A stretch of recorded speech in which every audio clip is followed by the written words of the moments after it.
Face à ma caméra, le communicateur Tala TV.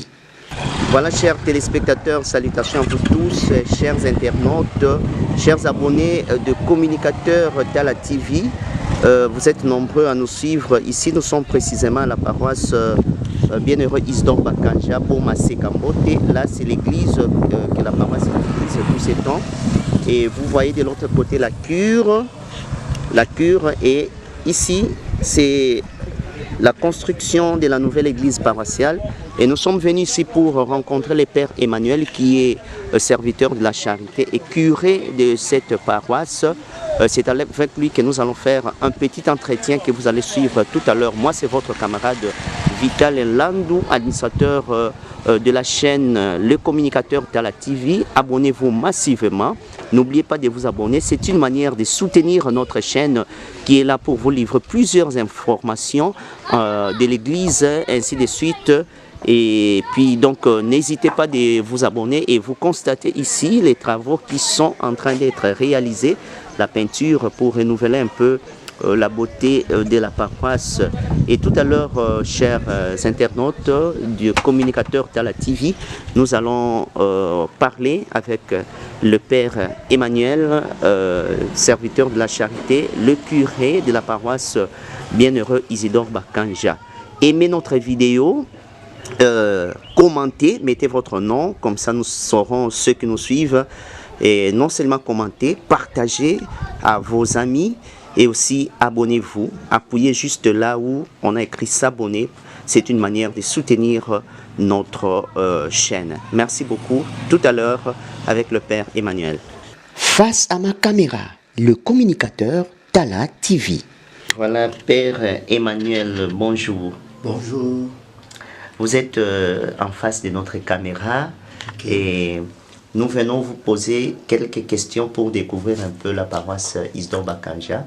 Vous êtes ici depuis quand comme curé et puis comment appréciez-vous la participation des fidèles à l'Eucharistie mais aussi aux autres demandes de la paroisse? Ok, je suis ici comme curé depuis 2019 et si nous totalisons les années, nous allons dire 4 ans depuis que je suis curé. Parce que l'installation avait eu lieu le 8 décembre 2019. Alors par rapport à la participation des chrétiens, aux activités, à la messe, etc., en tout cas je peux dire que les chrétiens se donnent. Les chrétiens se donnent à la participation à la messe. Une chose, c'est que vous devez savoir, nous sommes dans un milieu où les gens se donnent plus à l'agriculture, au jardin, champs. Pour cette raison-là, deux fois, vous trouverez que les gens ne sont pas venus parce qu'ils sont partis chercher à manger au champ, au jardin, etc. Mais pour se donner, ils se donnent quand même. Les dimanches, vous trouverez un bon nombre dans l'église. Et au niveau de ce que les diocèses demandent, ou l'église demande, la paroisse demande, les contributions, etc. En tout cas, les chrétiens se donnent aussi, parce que vous trouverez que même au niveau du diocèse, il y a toujours quelque chose que nous donnons. Cela signifie que ça vient de ces chrétiens-là. Et au niveau de la paroisse, d'ailleurs maintenant, nous sommes en train de faire des tinsani, et vous trouverez encore une fois qu'ils se donnent pour que les choses que nous avons nous-mêmes décidées puissent être accomplies, puissent réussir. Et pour cette raison-là, ils se battent de gauche à droite pour cotiser et nous arrivons à faire quelque chose de bien. Ok, c'est bien. Est-ce que y a-t-il pas des... Comment vous en sortez? Parce qu'apparemment, c'est quand même un quartier un peu reculé dans la ville de Boma. Comment vous en sortez face à ces chrétiens presque démunis? Ok. Bon, une chose, c'est que là où il y a les démunis, il y a aussi des gens qui sont moins démunis et les autres plus démunis. Les moins démunis sont là quand même. Avec la bonne volonté, vous trouvez qu'il y a quelque chose de bien qui sort d'eux. Et pour cette raison, encore une fois, vous trouverez que non, là où on pensait qu'on ne peut pas arriver, nous arrivons. Et c'est pourquoi nous sommes aussi dans la même ligne avec les autres paroisses. Le diocèse de Boma a des difficultés pour comprendre, bon, pas le diocèse de Boma, mais les fidèles ont des difficultés pour comprendre, distinguer un père, un abbé, des congrégations. Est-ce que les fidèles de Sekambote comprennent quand même que vous êtes père, serviteur de la charité? Comment ils accueillent cette réalité? Bon, une chose qu'il faut dire d'abord là, c'est que tous, nous sommes des prêtres. Que ce soit les abbés, que ce soit ceux-là qu'ils appellent les pères. Tous nous sommes prêtres. En étant tous prêtres, nous avons une différence au niveau de notre vie.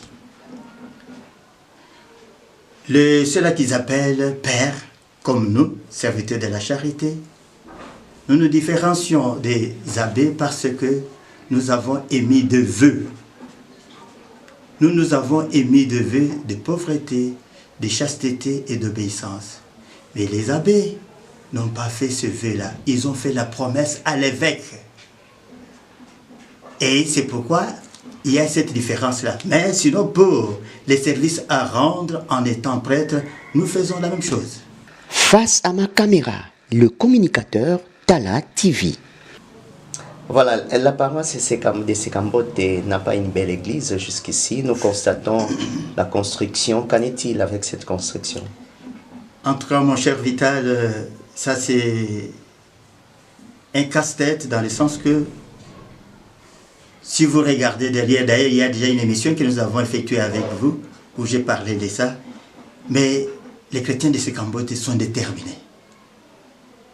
Là où nous sommes, c'est toujours par leur contribution, avec une partie déjà d'élévation de murs, avec l'opération un sac de ciment, nous sommes à ce niveau-là. Et d'ailleurs, peut-être que vous prendrez encore quelques images sur ça, comme nous sommes en train de parler sur cette construction. Donc, ce qui fait, c'est quoi? C'est là, les gens sont unanimes, les gens sont vraiment animés d'une bonne volonté pour que notre église aille de l'avant, celle que nous sommes en train de construire. Parce que là où nous sommes, ce n'est pas digne. Il y avait ici l'ex-président de l'Assemblée du Congo central, lorsqu'on lui a posé la question, mais comment vous pouvez laisser une paroisse pareille en tôle? Il dit, depuis que je me suis promené, jamais j'ai déjà vu une église catholique avec des tôles comme ça. Donc pour dire que pour lui, c'était la première fois. Alors pour cette raison-là, les chrétiens de l'église catholique de la paroisse Bienheureux Isidore Bakandia sont déterminés à construire avec leur contribution. Y a-t-il des difficultés? Des difficultés, il y en a beaucoup. Des difficultés, beaucoup, dans le sens que beaucoup ne travaillent pas, nous l'avons déjà dit, ne se donnent qu'au jardin, aux champs. Et vous savez, les rendements des champs et des jardins, combien on peut avoir. Mais quand vous trouverez qu'avec ces rendements-là, la personne se sacrifie pour donner un sac de ciment, ou demi-sac, même un quart de sac, c'est déjà quelque chose. Voilà, est-ce que vous avez un message à lancer aux internautes qui nous suivent? En tout cas, aux internautes, nous disons que l'Isidore Bakandia existe. Il faut visiter Isidore Bakandia, ça c'est de 1. Parce qu'on fait comme si Isidore Bakandia n'est pas dans les diocèses de Boma. Même pour beaucoup de manifestations, au niveau des canals, au niveau du diocèse, c'est comme si Isidore Bakandia n'existait pas. Ça c'est de 1. De 2, nous demandons, suite à la construction de notre église, que les gens de bonne volonté viennent à notre aide. Et surtout qu'il y a ceux-là qui avaient pris aussi les enveloppes ici, s'ils peuvent penser à nous les remettre avec quelque chose, ça sera encore une bonne chose. La fois passée, j'avais donné mon numéro pour quelqu'un qui ne sait pas venir me rejoindre, comme ici à Sekambote. J'avais dit, il peut même m'envoyer son petit sac de ciment sur mon M-Pesa, qui est 0422 366 35 43. C'est mon numéro WhatsApp et M-Pesa, et puis mon numéro de communication. Reprenez le numéro. Je reprends, mon numéro est 0422 366 35 43. Voilà, Père Emmanuel, le 12 de ce mois, c'est la fête des laïcs, fête du Bienheureux Isidore Bakandia. Et comment la paroisse se prépare par rapport à cette célébration? Oui, je dois dire que, d'ailleurs, si vous voyez sur la table, il y a une veine d'Isidore Bakandia, etc. Et souvent, c'est une difficulté pour nous. Pourquoi? Parce que les 12, nous devons célébrer Bakandia. Et quelques jours après, c'est l'Assomption. Alors, même si nous poussons ça au dimanche, mais d'une manière ou d'une autre, nous trouvons que l'Assomption prime. Alors c'est pour cette année, du fait que nous allons accueillir la chorale Kizila de Kinshasa, nous avons reporté cette manifestation, cette fête au 20 de ce mois, donc au 20 août de ce mois, de cette année, de sorte que on puisse mettre les deux ensemble pour fêter. La chorale Kizila d'Injolikanda, bien sûr, de Kinshasa, arrive ici. Comment vous vous préparez pour les accueillir? Bon, les choses vont bon train, dans le sens que c'est dimanche, le 13, ça sera le dernier Tissani, une partie qui était restée, pour qu'on finalise les choses. Sinon, les choses marchent bien. Et nous attendons ce dimanche, une fois Tissani se passe, le mardi nous avons une réunion d'ensemble de la paroisse, CPP, CPAE, pour arriver à mettre le point sur les i. Voilà, Père Emmanuel, vous avez quelque chose à ajouter? Bon, je rends grâce au Seigneur pour la force, l'intelligence et la sagesse qu'il nous donne. Et nous lui demandons qu'il nous ajoute encore beaucoup de grâce pour que la mission que nous avons reçue à Boma, ici à la paroisse Bienheureux Isidore Bakandia, puisse aller de l'avant. Merci beaucoup. Merci Père Emmanuel, vous avez été face à notre caméra et nous allons revenir prochainement pour découvrir davantage les fonds de la paroisse Bienheureux Isidore Bakandia Sekambote à Boma. Merci beaucoup. C'est moi qui vous remercie. Face à ma caméra, le communicateur Tala TV. Face à ma caméra, le communicateur Tala TV.